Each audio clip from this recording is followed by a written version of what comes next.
Hey there, welcome to another video on math problem solving. This is Bharat Divyang from the Zwang Academy.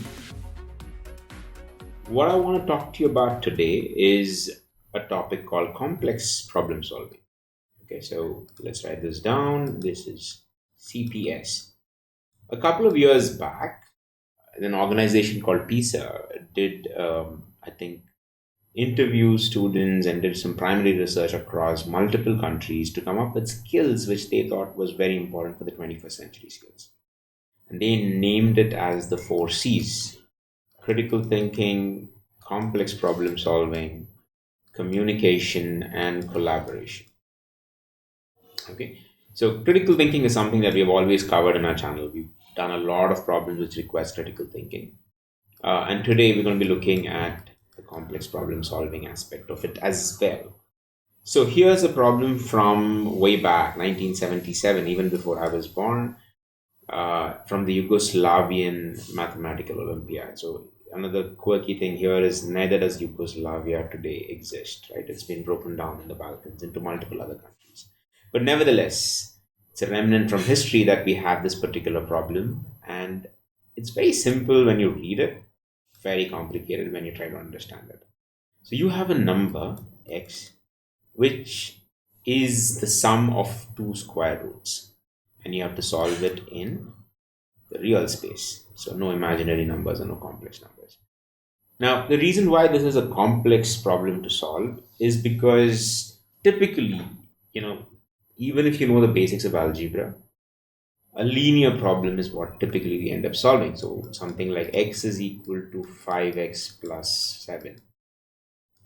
This is solvable. I mean, it's slightly, maybe not so intuitive or easy for a middle school student or a primary school student, but somebody who knows algebra knows the rules of it, knows the mechanics of it, and they can go ahead and solve this.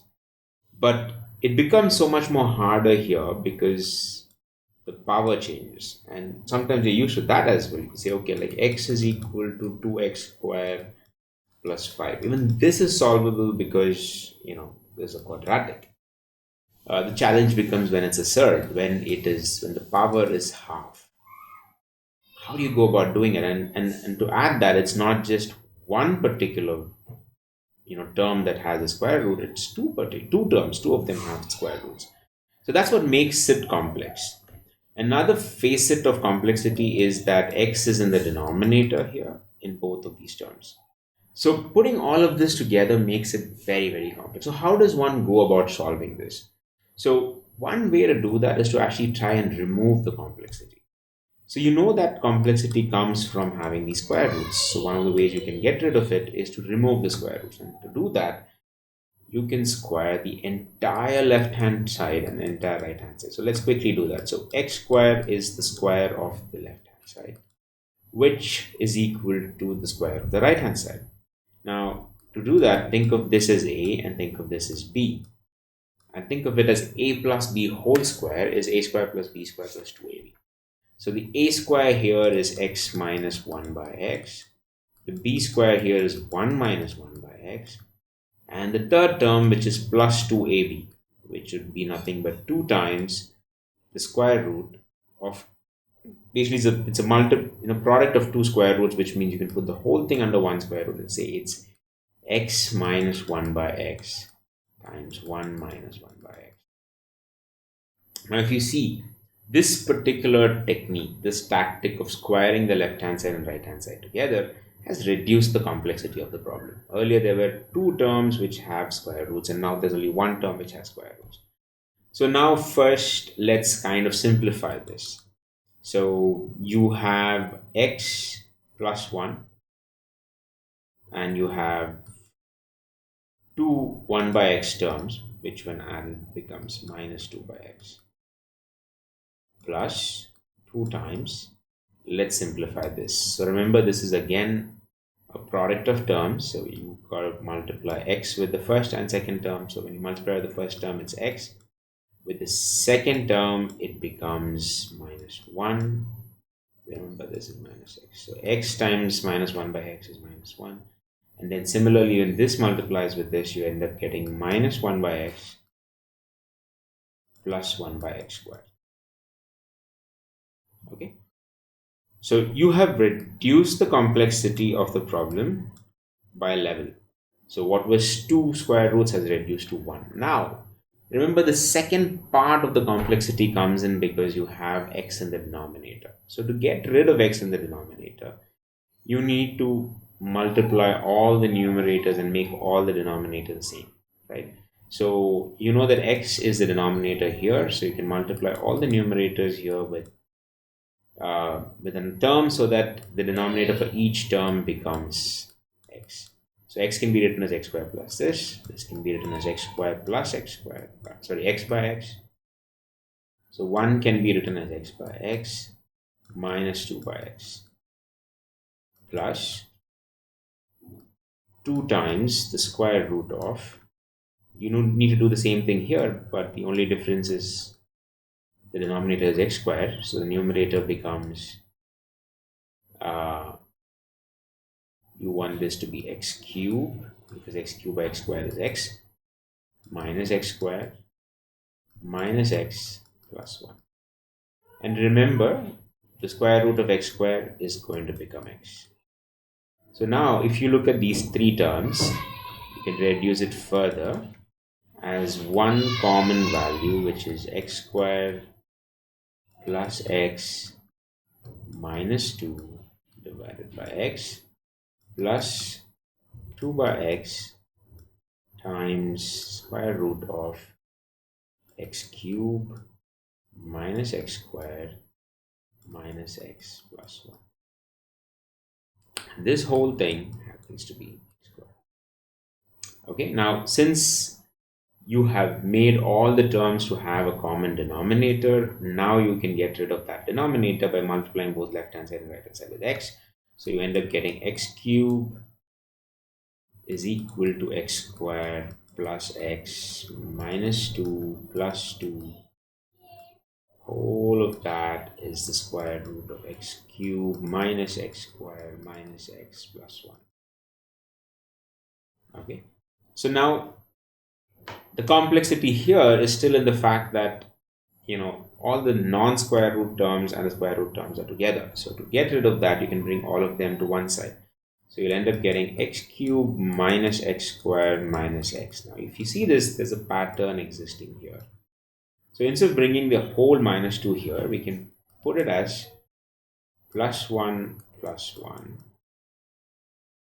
That's the negative 2 when it shifts side, is equal to 2 times square root of x cubed minus x squared minus x plus 1.